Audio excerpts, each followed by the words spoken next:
નમસ્કાર દોસ્તો, જય હિન્દ. આજનો આપણો વિષય છે રિમાન્ડ, પોલીસ રિમાન્ડ. આપણા અગાઉના વિડીયોમાં જોયું હશે કે એફઆઈઆર એટલે શું, કઈ રીતે એફઆઈઆર લખાવે. હવે આજનો વિષય છે કે રિમાન્ડ, પોલીસ કાયદામાં પોલીસ કોર્ટ કસ્ટડી રિમાન્ડ એટલે શું. તો આજે આપણે થોડોક મોટો વિડીયો હશે તો જરાક ટાઈમ કાઢીને જોજો, કારણ કે તમે કટકે કટકે જોશો તો વિડીયોમાં અર્થ સમજાશે નહીં તમને. તો આજનો વિષય છે આપણો રિમાન્ડ. તો રિમાન્ડમાં કેવી રીતે લેવામાં આવે છે, પોલીસ રિમાન્ડ એટલે શું, રિમાન્ડ કેવી રીતે માગવામાં આવે છે, રિમાન્ડ શા માટે માગવામાં આવે છે, શું બધા ગુનામાં પોલીસ રિમાન્ડ માગવામાં આવે છે, રિમાન્ડ કેટલા દિવસને માગી શકે છે. આ કેટલા અનેક પ્રશ્નોનો તમારા મનમાં છે. આજે હું તેનો જવાબ આપવાનો છું. આપણે ઘણીવાર ટીવીમાં છાપામાં સાંભળ્યું હશે કે રિમાન્ડ મળી ગયા. ઓકે, આપણને એમ થાય કે ઓહો, રિમાન્ડ એટલે તો પતી જ ગયું, હાવ તરત દબાવી મારશે, બરફમાં હુડાવી મારશે. ઘણીવાર આપણે ટીવીમાં જોતા હોઈએ છીએ કે રિમાન્ડ હુડાવીને પટ્ટાથી ધોકાથી મારતા હોય છે. આ બધી પ્રેક્ટિકલ વાતો છે. હકીકતમાં કાયદો શું છે એ આપણે હમણાં જાણીશું. સૌ પ્રથમ કે આપણે જ્યારે ગુનાની કોઈ પણ ક્રાઇમ કર્યું હોય તો એફઆઈઆર નોંધાય, પછી તપાસ ચાલુ થાય. હવે કારણ કે તમે કોઈ ક્રાઇમ કર્યો, ગુનો કર્યો એટલે તમારી ઉપર એફઆઈઆર થાય, પછી તપાસ ચાલુ થાય, પછી કેસની હકીકત અને ગંભીરતા પુરાવા ગુનાના પ્રકારના આધારે પોલીસ આપણી ધરપકડ કરે. પછી રૂબરૂ કે ફોનથી બોલાવે તેને ધરપકડ કહી શકાય નહીં. તો સૌપ્રથમ આપણે એ સમજીશું કે ધરપકડ ક્યારે થાય, કેવી રીતે થઈ શકે અને ક્યારે થઈ ગણાય. કાયદાની જોગવાઈ પ્રમાણે ધરપકડ ક્યારે થઈ ગણાય એ આપણે સૌપ્રથમ પહેલાં સમજીશું. કારણ કે રિમાન્ડ તો પછીનો વિષય છે. સૌપ્રથમ તો ધરપકડ ક્યારે થઈ ગણાય, કેવી રીતે થઈ ગણાય એ સમજવું પડશે. તો ધરપકડ એટલે શું, કે રૂબરૂ કે ફોનથી બોલાવે પોલીસ સ્ટેશન કે ધરપકડ નથી, કે સમન્સ મોકલીને નોટિસ મોકલીને આખો દિવસ બેસાડી રાખે પોલીસ સ્ટેશનમાં લોકોમાં, તે ધરપકડ નથી. અને પોલીસ સ્ટેશન 2 દિવસ સુધી બેસાડી રાખે, આપણને ખોટી રીતે હેરાન પરેશાન કરવા, તે ધરપકડ નથી. તો હકીકતના કાયદાની જોગવાઈ પ્રમાણે ધરપકડ ક્યારે થઈ શકે અને કેવી રીતે કરવામાં આવે છે તે આપણે જાણીશું. તો પહેલાં તમે એરેસ્ટ મેમો લેવામાં આવે છે. એમાં તમારી સાઇન લેવામાં આવે છે. તમે ઘણી વખત ગયા પોલીસ સ્ટેશન ગયા, તમારી સાઇન લેવામાં આવે. એરેસ્ટ મેમો તમે સાઇન કરો. તે એરેસ્ટ મેમોમાં એ ગુનાની લગતી વિગતો હોય છે. તમે સમય હોય છે, કઈ ગુનામાં તમારી ધરપકડ થઈ છે, કયા ગુનામાં કયા કલમમાં તમારી ધરપકડ થઈ છે, કયા પોલીસ સ્ટેશનમાં ધરપકડ કરવામાં આવી છે, અને તમે કેટલા વાગ્યા ને કઈ તારીખે ધરપકડ થઈ છે, અને તમારા સગા સંબંધી કે મિત્રોને જાણ કરી છે, તેનું નામ સાઇન હોય છે. એ એરેસ્ટ મેમોમાં બધી જ વિગતો હોય છે.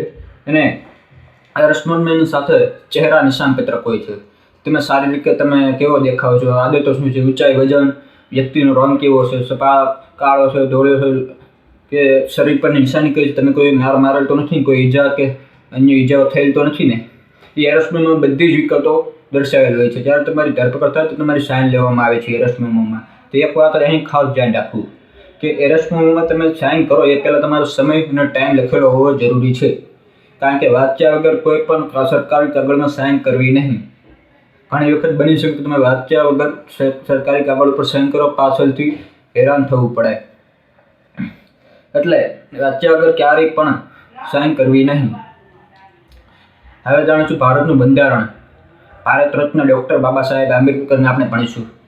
બહુ મહાન હતા ડૉક્ટર બાબા સાહેબ આંબેડકર. ભારત રત્ન આપણા માટે એટલું બધું મૂકી ગયા, આપણા હક અને અધિકારો વિશે આપણી તરફેણમાં એટલું બધું મૂકી ગયા, છતાં આપણે આજ વોટ્સઅપ યુનિવર્સિટીના માધ્યમથી ગમે તેમ અફવાઓ ફેલાવતા હોય છે તેના વિશે. કારણ કે એ કંઈક દલિત સમાજમાંથી આવેલા હોય છે, એટલે તેના વિશે ગમે તેમ એલફેલ બોલી નાખતા હોય છે. એ યોગ્ય નથી. કારણ કે તમે કોઈ ભારતનું બંધારણ વાંચે નથી. એક વખત ભારતનું બંધારણ વાંચો, કારણ કે જાણ્યા જોણ્યા વગર ગમે તેમ બકવાસ કરતા હોય છે બાબા સાહેબ વિરુદ્ધ, એ યોગ્ય નથી.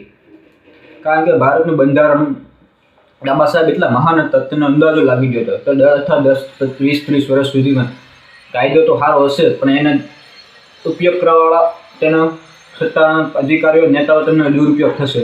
એટલે બાબા સાહેબ આપણી તરફેણમાં બધું મૂકી ગયા છે. એટલા મહાન વિચારક હતા. તો સૌપ્રથમ આપણે ભારતનું બંધારણમાં આર્ટિકલ 22 ભણીએ.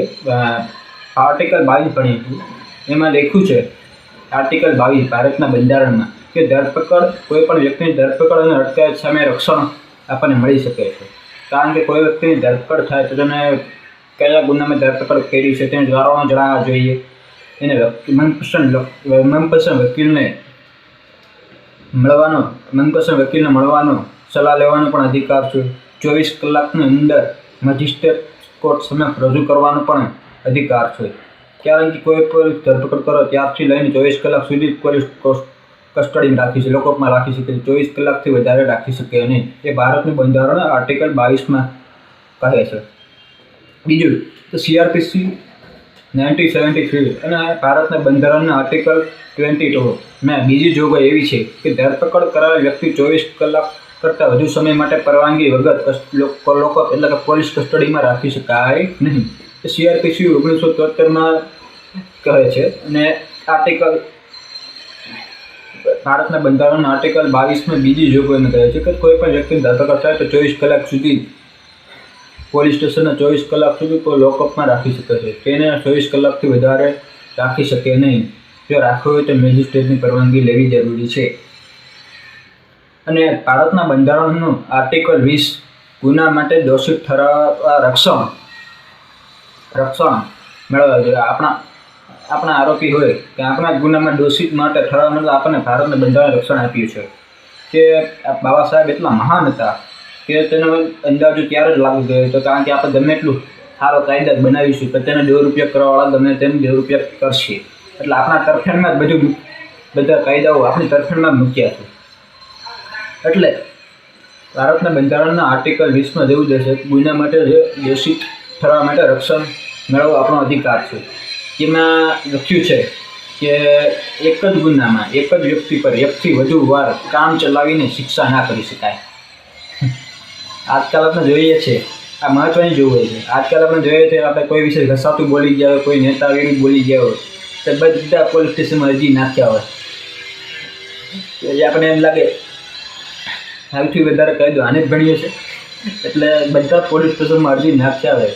એને એમ છે કે આ બધા પોલીસોનું કેસ કરી છે કોર્ટના તારીખો ભરી કરીને ગાંડો થઈ ગયા હોય.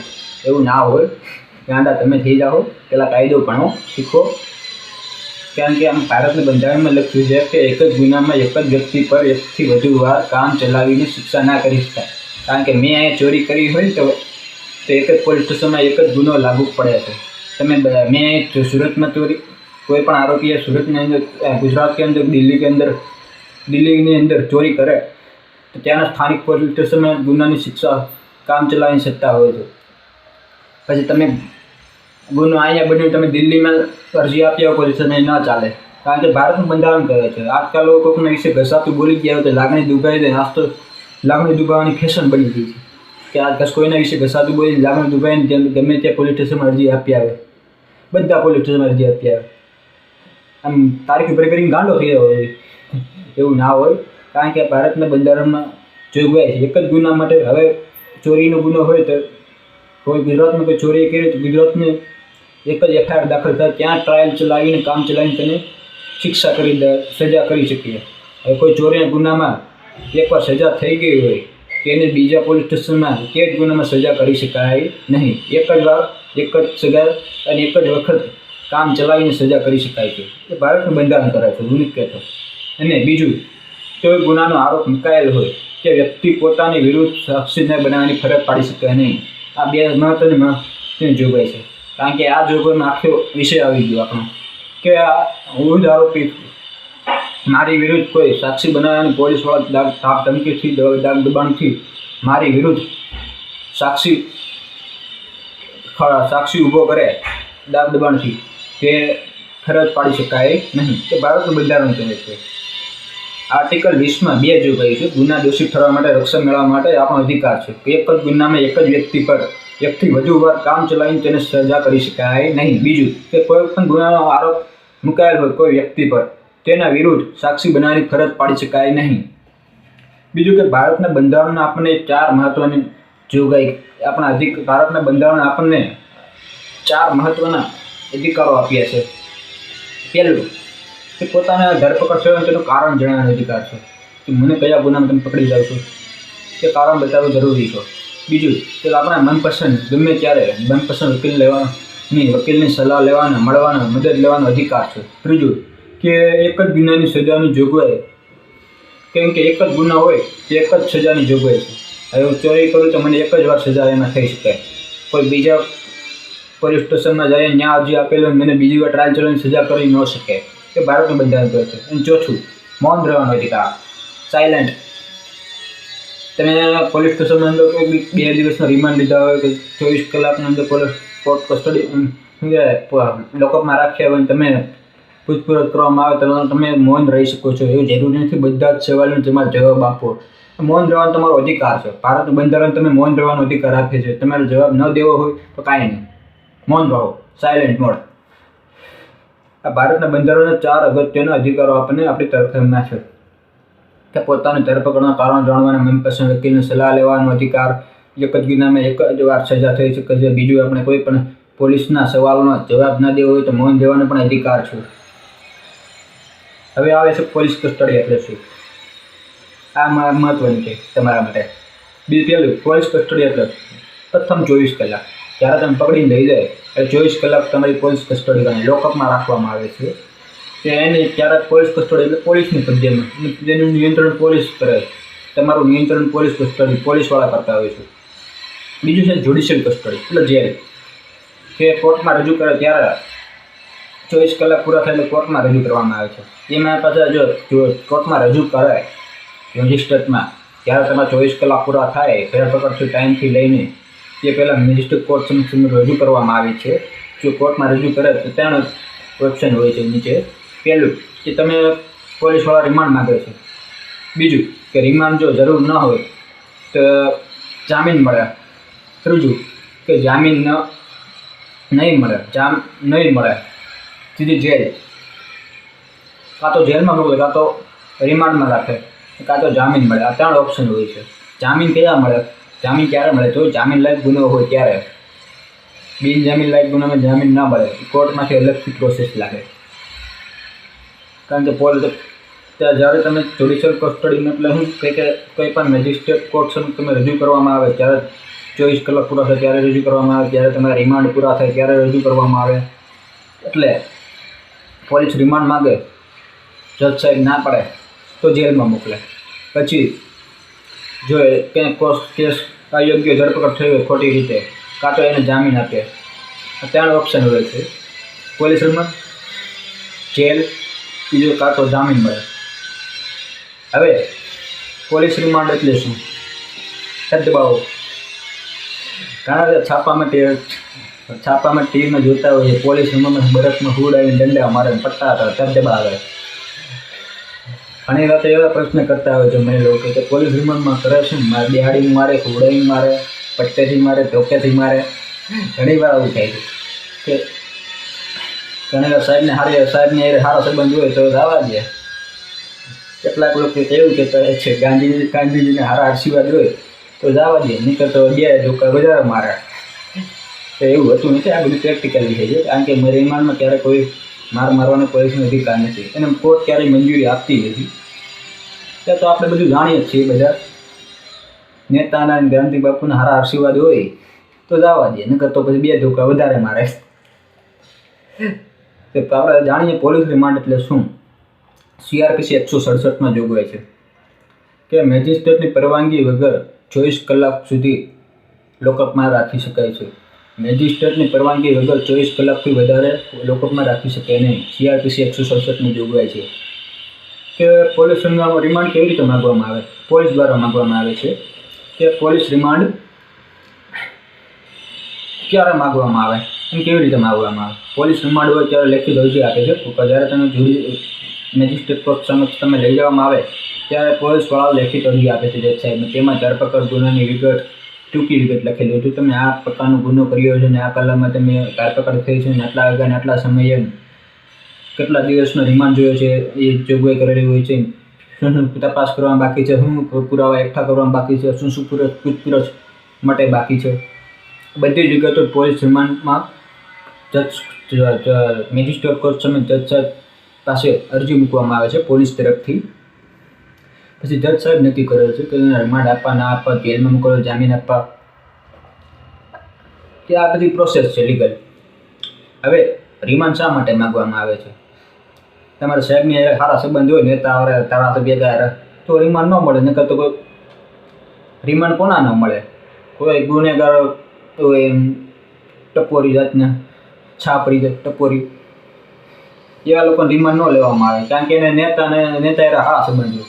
રિમાન્ડ તો એવા લોકોને માગતા હોય છે જે નિર્દોષ હોય, ગરીબ હોય, એવા લોકોને માગે છે. ઘણી વાર તો એમ જ થાય, આપણે કોઈ નેતા વિશે કસાતું બોલી ગયા હોય, પોલીસ સ્ટેશનમાં આપણે ધમકાવતા હોય છે, હમણાં તારા રિમાન્ડ લઈ લેવા છે, દબદબાવો છે. જો આવું હોતું નથી. આ પ્રેક્ટિકલ વિષય છે. કાંઈ હકીકતના કાયદો શું કહે છે આપણે જાણીએ. તો રિમાન્ડ શા માટે માગવામાં આવે છે? કે વધુ પૂછપરછ માટે. તમે કોઈ ચોરીનો ગુનો આરોપ પકડાયો હોય, તમારી ઉપર ચોરીનો આરોપ મુકાયો હોય અને તમે ધરપકડ કરે, કે તમારી સાથે અન્ય કોઈ આરોપી સંકળાયેલ છે એની પૂછપરછ માટે, કે વસ્તુ કે હથિયારની રિકવરી માટે, અને પુરાવા એકઠા કરવા માટે કઈ જગ્યાએ ગયા હતા, ક્યાંથી લીધો હતો, કેવી રીતે લીધો હતો, ચોરાયેલ વસ્તુ કબજે કરવાનું, તમે શું ચોર્યું છે, ચોરીના ગુનામાં તમે એરેસ્ટ કર્યો છે, તમે ચોરી શું કર્યું છે, ક્યાં મૂક્યું છે વસ્તુ. ને પોલીસ ક્યારેય માર મારવાની કોર્ટ પાસેથી મંજૂરી માગી શકે નહીં. અને કોર્ટ ક્યારેય, આ વાત ખાસ ધ્યાન રાખજો, કોર્ટ ક્યારેય પોલીસને માર મારવાની મંજૂરી આપી શકે નહીં અને પરવાનગી આપી શકે નહીં. અને પોલીસ ક્યારેય માર મારી શકે નહીં, કારણ કે રિમાન્ડ એટલા માટે માગવામાં આવે છે કે પૂછપરછ માટે. આમ તો આપણે બધું જાણીએ છીએ રિમાન્ડ ઉપર માગવામાં આવે છે. નેતા એનો સારા સંબંધ હોય અને બે પૈસા થોડાક વધારે હોય તો રિમાન્ડમાં માગવામાં નથી આવતા, કારણ કે એની તપાસ અધૂરી હોય. ગુનાને લગતી તપાસ અધૂરી કામ હોય તો તમે બધા જાણો જ છો. પોલીસ તપાસ અને કાયદાકીયમાં ક્યારેય જોગવાઈ નથી. પોલીસને એટલા સમયમાં તપાસ પૂરી કરવી ફરજિયાત છે, કારણ કે પોલીસ તપાસ કઈ રીતે કરે છે અને શા માટે એટલી બધી વાર લગાડે છે એ બધા આપણે બધા જાણીએ છીએ. એમાં કંઈ મારે કંઈ બોલવાનું રહેતું નથી. અને શું બધા જ ગુનામાં પોલીસ રિમાન્ડ માગવા જરૂરી છે? કયા કયા કિસ્સામાં રિમાન્ડ માગી શકે? નહીં, એવું જરૂર નથી. બધા ગુનામાં પોલીસ રિમાન્ડ માગવા જરૂરી છે. એ તો આપણા પોલીસના માંડ ઉપર ડિપેન્ડ કરે. સાહેબ એ સારા સંબંધ હોય, કોઈ વિશે ઘસાતું બોલી ગયા હોય ને સાહેબનો પત્તો ગયો હોય ને સારા સંબંધ હોય ને ગરીબ મોટી પાર્ટી હોય પૈસાવાળી, તોડ પાણી કરવા માટે રિમાન્ડ માગતા હોય છે. ઘણીવાર આપણે છાપામાં ટીવીમાં વાંચતા હોઈએ છીએ કે આટલા રૂપિયાની તોડ પાણી કરીને રિમાન્ડમાં માર મારેલ. એટલે આવું બધું બનતું હોય છે, તમે બધા જાણીએ છો. અને રિમાન્ડ શા માટે માગવામાં આવે છે ને એ પોલીસના મન ઉપર ડિપેન્ડ કરે, કારણ કે આ કાયદામાં એવું કોઈ જોગવાઈ નથી કયા ગુનામાં રિમાન્ડ માગવા ના માગવા, કેટલા સમય કયા ગુના માગવા, ફરજિયાત માગવા ના માગવા. એ પોલીસના તપાસ અને માઇન્ડ ઉપર ડિપેન્ડ કરે અને તમારા નસીબ ઉપર ડિપેન્ડ કરે છે. અને પોલીસ બધા ગુનામાં રિમાન્ડ માગવા જરૂરી નથી. કોઈની તપાસ અધૂરી હોય તો રિમાન્ડ માગી શકીએ છીએ. અને કયા કિસ્સામાં રિમાન્ડ માગી શકે એમાં કાયદામાં કે કોઈ જોગવાઈ જ નથી કે બધા કિસ્સામાં માગી શકીએ છીએ. એ ના આપે એ તો કોર્ટ સમક્ષ રજૂ કરે ત્યારે ખબર પડે કે આપવા કે ના આપે. એ જજ સાહેબનો નિર્ણય હોય છે, કારણ કે તમામ ગુનામાં રિમાન્ડ માગવાની જરૂર હોતી નથી. ઘણી વાર તો એવું બની શકે જ્યારે તમારી ઉપર ચોરીનો આરોપ મૂકેલો હોય અને તમારી વસ્તુ પોલીસવાળાને તમે 2-3 લાફા ઠીકે પાટે હરખાઈને ધબધબાવે, મારી લે અને તમે બતાવી દઈએ મેં ચોરી હતી વસ્તુ, જો માળિયા ઉપર ફલાણા જગ્યાએ મૂકેલી છે. ત્યાં પોલીસવાળા લઈને કબજે કરે અને પોલીસ સ્ટેશને લઈ આવે અને એક દિન તપાસ પૂરી થઈ જાય. અને જ્યારે મેજિસ્ટ્રેટ કોર્ટ સમક્ષ તમે રજૂ કરે ત્યારે ફોર્મ પેપર પોલીસવાળા ન બતાવે કે આ આટલી વસ્તુ કબજે કરેલ છે ને મળી ગયું છે એની તપાસ પૂરી થઈ ગઈ છે, કારણ કે 2 દિવસમાં વધારે રિમાન્ડ માગે.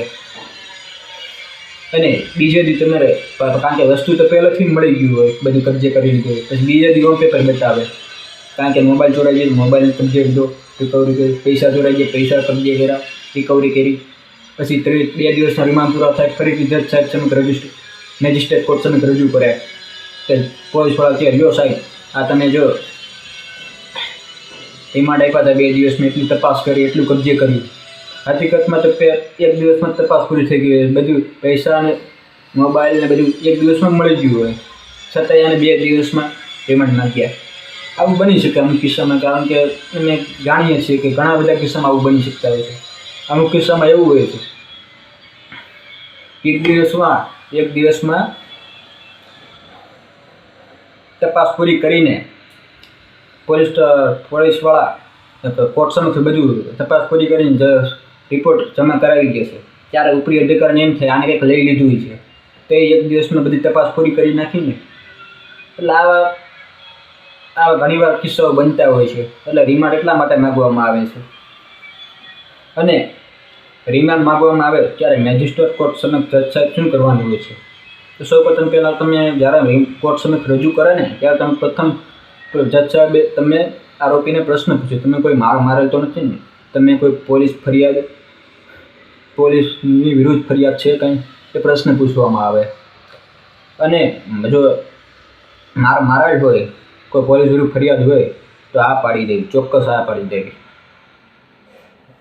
એમાં કંઈ બીજી ઘણી વાર તો એવું બને છે આ કોર્ટમાં આ પાડી પછી બીજી વાર રિમાન્ડ માગીને તો એક તો હરખાને દબાવી નાખ્યો, પછી બોલે જો જજ સાહેબ પૂછો તો ના બોલજો, આ ન પડતો, કે બીજી વાર ફટક દબાવે. એટલે આવું થાય છે. આ બધું પ્રેક્ટિકલ વિષય છે. કારણ કે કાયદામાં એવી કોઈ જોગવાઈ નથી કે પોલીસ રિમાન્ડમાં મારી શકે, એવી ક્યાંય જોગવાઈ નથી. અને મારવો પણ નહોતો. એને પોલીસ કોર્ટ પાસેથી મંજૂરી માગી પણ ન શકે મારવા. અહીં 3rd ડિગ્રી અપનાવતા હોય, ઘણી વાર તો 3rd ડિગ્રીથી મારતા હોય છે. એ કોર્ટ ક્યારેય મંજૂરી આપતી નથી. એ એક વાત ખાસ ધ્યાન રાખો. બીજું, રિમાન્ડ માગવામાં આવે ત્યારે જજ સમક્ષ મેજિસ્ટ્રેટ જજ સમક્ષ તેમને પ્રશ્ન પૂછવામાં આવે છે આરોપીને તો કોઈ મારેલ તો નથી ને? જો મારેલ હોય ને આરોપી આ બોલે તો રિમાન્ડનો પ્રશ્ન તો સાઈડમાં આવી જાય. સૌપ્રથમ પહેલાં તમારે એ પોલીસ વિરુદ્ધ એફઆઈઆર થાય ને જજ સાહેબ સમક્ષ ઊભા તો પોલીસ વિરુદ્ધ એફઆઈઆર થઈ શકે છે. જજ સાહેબની કોર્ટમાં ઊભા એફઆઈઆર લખાવવામાં આવે છે. કાયદેસર નીતિ નિયમ પ્રમાણે તો ધરપકડ થઈ છે ને. બીજું કે CRPC 41 ને 41A મુજબ ધરપકડની વ્યક્તિ કાયદેસર રીતે થઈ છે કે નહીં, એ સુપ્રીમ કોર્ટના ચુકાદા પ્રમાણે કાયદેસર રીતે ધરપકડ થઈ છે કે નહીં. કે ધરપકડ કાયદેસર રીતે ન થઈ હોય તો ટ્રાયલ તો સાઈડમાં જ રહે. કારણ કે અયોગ્ય રીતે ધરપકડ થઈ હોય તો આગળ એ બધું અયોગ્ય ટ્રાયલ ચાલી શકે છે. એટલે સૌ પ્રથમ તો જજ સાહેબને એ નિર્ણય લેવાનો હોય છે કે મેજિસ્ટ્રેટ જજ સાહેબ એ નિર્ણય કરે છે કે ધરપકડ તો કાયદેસર રીતે થઈ છે ને, અને પોલીસ વિરુદ્ધ કંઈ ફરિયાદ તો છે નહીં ને આરોપીને.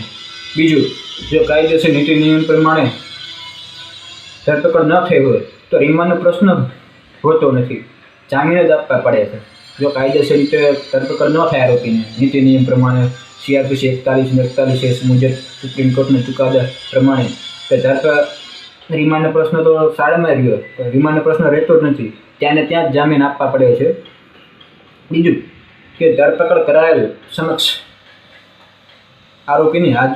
કોર્ટમાં આરોપીની હાજરી ફરજિયાત જરૂરી છે. જ્યારે તમે રિમાન્ડ માગો અને 24 કલાકની અંદર મેજિસ્ટ્રેટ કોર્ટ સમક્ષ રજૂ કરો ત્યારે આરોપીની હાજરી ફરજિયાત છે. તેના વગર રિમાન્ડ માગી શકાય નહીં. ત્યારે કોર્ટમાં રિમાન્ડ માગો ત્યારે કોર્ટમાં આરોપીની હાજરી જરૂરી છે, ફરજિયાત. તેના વગર રિમાન્ડ મળી શકે નહીં. ઘણીવાર તો એવું બને છે કે રિમાન્ડ એટલા માટે માગવામાં આવે કે આરોપીની કોલ ડિટેલ કાઢવી છે. કોલ ડિટેલ માટે આરોપીને રિમાન્ડની જરૂર છે. હકીકતમાં તો પ્રશ્ન તો આ કોલ ડિટેલનો તો સિમ કાર્ડ કંપની અને પોલીસ વચ્ચેનો વહીવટ છે. આમાં આરોપીની કોઈ જરૂર જ નથી. ઘણીવાર તો આવું બને છે, કોલ ડિટેલ માટે આરોપીને રિમાન્ડ માગે. કારણ કે આમાં આરોપીની જરૂર જ નથી. આ તો પોલીસવાળા એક ફોનથી સિમ કાર્ડ કંપનીવાળાને કોલ કરી કોલ ડિટેલ કઢાવી શકે છે. આમાં આરોપીની કોઈ જરૂર નથી. અને ઘણીવાર તો બની શકે છે કે આરોપીને ખોટા રીતે રિમાન્ડ માગવામાં આવે છે. કાં તોડપાણી કરવા કે પૈસાની મોટી પાર્ટી હોય, કેટલા રૂપિયા લઈને ગેરકાયદેસર રીતે જામીન આપતા હોય છે પોલીસ સ્ટેશનમાંથી, એટલા રૂપિયાની તોડપાણી કરીને બની શકે છે. બીજું કે જજ સાહેબ સમક્ષ તમે રજૂ કરવામાં આવે તો સૌ પ્રથમ જજ સાહેબ શું નિર્ણય લે છે કે આરોપીને મેજિસ્ટ્રેટ સમક્ષ હાજરી હોવી ફરજિયાત છે અને રિમાન્ડ આપવાના કારણો લેખિત હોવા જોઈએ. ટૂંકમાં તો કયા કારણોસર તમને રિમાન્ડ આપવામાં આવે છે. બીજું કે મારવાની કે ટોર્ચર કરવાની કે 3rd ડિગ્રી કરવાની પરમિશન ક્યારેય આપી શકે નહીં કોર્ટ. આ મહત્વની જોગવાઈ છે કે મારવાની 3rd ડિગ્રી ટોર્ચર કરવાની કોર્ટ ક્યારેય પરમિશન આપતી નથી અને પોલીસ ક્યારેય મંજૂરી માગી શકતી નથી. હવે રિમાન્ડ મળ્યા પછી શું? હવે મહત્વની મજા આવી. રિમાન્ડ તો દબાવી નાખો. આ તો પૂરું, જીવતો નહીં બચે. આ બધું શું કહેવાય, પ્રેક્ટિકલ છે, વાતું છે. હકીકતમાં એવું કંઈ હોતું નથી. રિમાન્ડ દરમિયાન મારી શકીએ નહીં. સુપ્રીમ કોર્ટનો એક મહત્વનો ચુકાદો છે, લખો હોય તો લખી લો, તમે સર્ચ કરી શકો મોબાઈલમાં. DK Basu versus state of Bengal. આ ધરપકડને લગતા કાયદાકીય પ્રક્રિયાનો મહત્વનો ચુકાદો છે કે રિમાન્ડનો અને ધરપકડનો મહત્વનો. DK Basu versus state of Bengal સરકાર સુપ્રીમ કોર્ટનો ચુકાદો છે. આમાં મહત્વની પ્રક્રિયા લખી છે, જોગવાઈ દર્શાવેલ છે, સુપ્રીમ કોર્ટે ચુકાદામાં દર્શાવેલ છે. રિમાન્ડ દરમિયાન કે પોલીસ બળજબરીથી કબૂલાત કરાવી શકે કે ક્યારે રિમાન્ડ દરમિયાન તમે બળજબરીથી ધાકધમકી આપીને કબૂલાત કરાવી શકે કે નહીં? કારણ કે ભારતનું બંધારણ આર્ટિકલ 20માં ત્રીજી જોગવાઈ એવું કહે છે કે પોતાના વિરુદ્ધ કબૂલાત કે નિવેદન આપવા બળજબરી કે દબાણ કરી શકાય નહીં. આ મહત્વનો વિષય છે, કારણ કે પોતાના વિરુદ્ધ બળજબરી કે ધાકધમકી કે દબાણ કરીને પોતાના વિરુદ્ધ નિવેદન આપવા કબૂલાત કરાવી શકાય નહીં. આ ભારતનું બંધારણ આપણને ભારતનું બંધારણ કહે છે, એવું નથી કહેતો. ભારતનું બંધારણ આર્ટિકલ 20માં એવું લખ્યું છે, જોગવાઈ કરે છે. અને પોલીસ ધાકધમકી કે બળજબરી કરીને ખોટી કબૂલાત કરાવી લે તો શું? તો આ મહત્વનું છે કે ઘણીવાર એવું બનશે પોલીસ સ્ટેશનમાં ખોટી રીતે સાઇન લઈ લેવામાં આવે છે. આપણે જોયા જાણ્યા વગર વાંચ્યા વગર સાઇન કરી લેતા હોય છે કે આપણને 2-4 ઝાપટી મારી ટિકિટ માટે દબાવીને સાઇન લઈ લેતા હોય છે. તો સાઇન કરે ને કે પાછામાં અંદર વયો જાય. તો હકીકતમાં કરવાની નહીં સાઇન. કંઈ કે કરશો તો વગર પાસે હેરાન થશો, નહીં કરો તો ઓછા હેરાન થશો. એટલે ક્યાંય વાંચ્યા વગર સરકારી કાગળમાં ક્યાંય સાઇન કરવી નહીં. પોલીસ ધાકધમકી કરીને બળજબરી કે કોઈની ખોટી કબૂલાત કરાવી લે તો શું કરવાનું? કે આપણો એક કાયદો છે, ભારતીય પુરાવા અધિનિયમમાં, ઇન્ડિયન એવિડન્સ એક્ટમાં સેક્શન 25 અને 26માં લખ્યું છે કે પોલીસ સ્ટેશનની અંદર કોઈ પણ કબૂલાત કે નિવેદન લખાવેલ હોય એ કોર્ટમાં એડમિઝેબલ નથી, એટલે કોર્ટમાં માન્ય ગણાતી નથી, વેલિડ જ નથી. હવે તમે કોઈ મારીને 2-4 હરખાઈને દબદબાવીને તમે ગુનાની કબૂલાત કરાવી લીધી હોય, તમે બોલી ગયા આ મેં ગુનો કરેલ છે, કારણ કે એ પોલીસ લોકઅપમાં મારેલ હોય એટલે કોર્ટમાં માન્ય વેલિડ ગણાતું નથી. કારણ કે એ કાયદો છે, ભારતીય પુરાવા અધિનિયમ સેક્શન 25 અને 26 પ્રમાણે કોર્ટમાં પોલીસ સ્ટેશનની અંદર કરેલી કબૂલાત કોર્ટમાં એડમિઝેબલ નથી. વધુમાં વધુ કેટલા દિવસમાં રિમાન્ડ માંગી શકે? ક્રિમિનલ પ્રોસિજર કોડ 1973માં 167માં સેક્શન 167ની બીજી જોગવાઈમાં લખેલું છે કે વધુમાં વધુ 15 દિવસના રિમાન્ડ માગી શકે છે. 15 દિવસના કટકે હોય ત્યારે 15 દિવસ લાગી શકે. બીજું કે 3 દિવસના કટકે કરીને 15 દિવસ સુધી રિમાન્ડ પણ આપી શકે. એક સાથે 15 દિવસના રિમાન્ડ આપી શકે. બીજું કે વધુ 15 દિવસના જ રિમાન્ડ માંગી શકે છે. એ કાયદો છે, CRPC 167માં બીજી જોગવાઈ કરેલ છે. હવે રિમાન્ડ દરમિયાન પોલીસ મારે અથવા બળજબરી કરે તો શું કરવું? આ પોલીસ વિરુદ્ધ ગંભીર ગુનો ગણાય છે, કારણ કે પોલીસ ક્યારેય લોકઅપમાં આરોપીને બળજબરી ધાકધમકી લાભ પ્રલોભન આપી શકે નહીં, ગેરકાયદે રીતે કબૂલાત કે નિવેદન લખાવી શકે નહીં. જો બળજબરી કે ધાકધમકી આપે તો શું કરવું? તો સૌપ્રથમ પહેલાં અત્યંત ગંભીર ગુનો ગણાય પોલીસ વિરુદ્ધ. IPC section Indian penal code 202 કાયદાથી વિરુદ્ધ કરવા બદલ શિક્ષા. IPC 330 કે બળજબરીથી કબૂલાત બદલ ગુનો ગણાય છે. આ બધી સેક્શનો છે 10 વર્ષની સજાની જોગવાઈ છે, પોલીસની સજા થઈ શકે છે. પોલીસ આવી કોઈ પણ બળજબરી રીતે ગેરકાયદેસર કાયદા વિરુદ્ધનું કૃત્ય કરે તેને સજા થઈ શકે છે. 10 વર્ષની સજાની જોગવાઈ છે. IPC 202, IPC 330, IPC 348 બળજબરી રીતે માહિતી કઢાવી લેવી, બળજબરી રીતે કબૂલાત બદલ ગુનો ગણાય છે. ઇન્ડિયન પોલીસ એક્ટના સેક્શન 29માં ગંભીર ગેરવર્તણૂક કરી હોય એ ગુનો તો એ પણ સજા થઈ શકે છે. CRPC 163માં જણાવેલ છે કે કબૂલાત કરવા ધાકધમકી પ્રલોભન કે લાલચ કે વચન આપી શકે નહીં. આરોપીને ધાકધમકી પ્રલોભન ધમકી દબાણ કરી શકે નહીં કબૂલાત કરવા માટે. એ CRPC 163માં જોગવાઈ છે.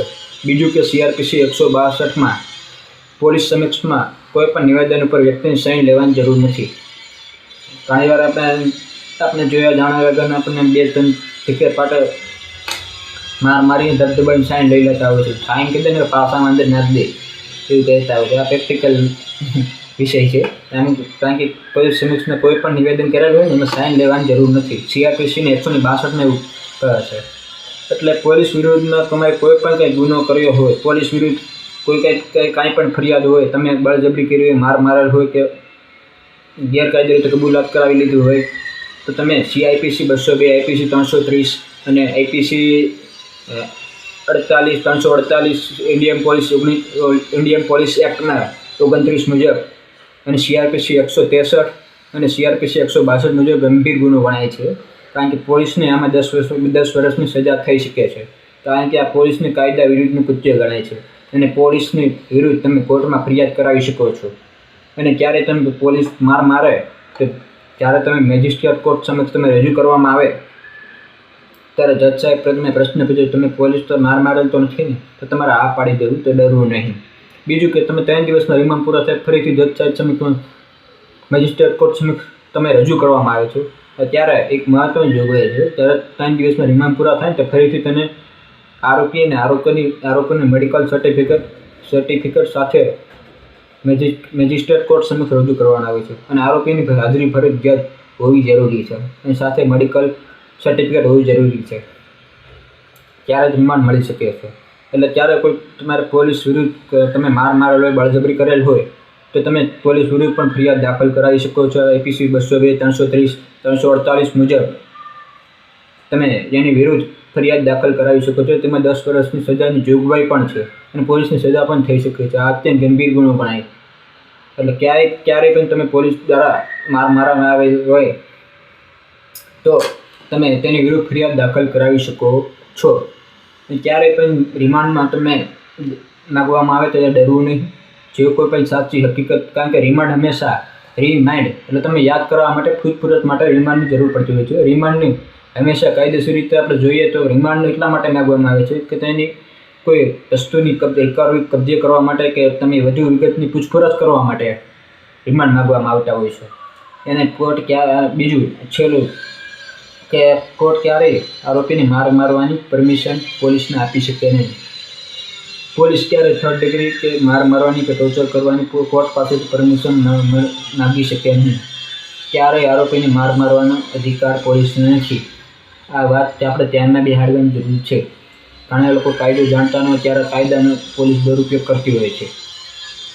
એટલે આ તો આપણા આખો રિમાન્ડનો વિષય. અડધી કલાકનો અડધી કલાકનો વિડીયો તમે ધ્યાનથી સાંભળજો. ઘણું બધું એમાં જોગવાઈ કરેલ છે. ઘણી બધી સેક્શનમાં આપણે બોલ્યું હતું તે મહત્ત્વની જોગવાઈ પણ છે. આપણા રક્ષણ માટે, આપણા અધિકાર માટે એક અગત્યની જોગવાઈ પણ તમે ફાયદો થશે. અને આ મારી ચેનલને તમે સબસ્ક્રાઈબ ન કર્યું હોય તો સૌપ્રથમ પહેલાં તમે સબસ્ક્રાઈબ કરી દેજો. અને આજે આપણા હતો વિષય રિમાન્ડનો અહીં વિષય પૂરો થાય છે કે રિમાન્ડ એટલે શું, શા માટે માગવામાં આવે છે. આ આખો રિમાન્ડનો વિષય. Thank you. ધન્યવાદ.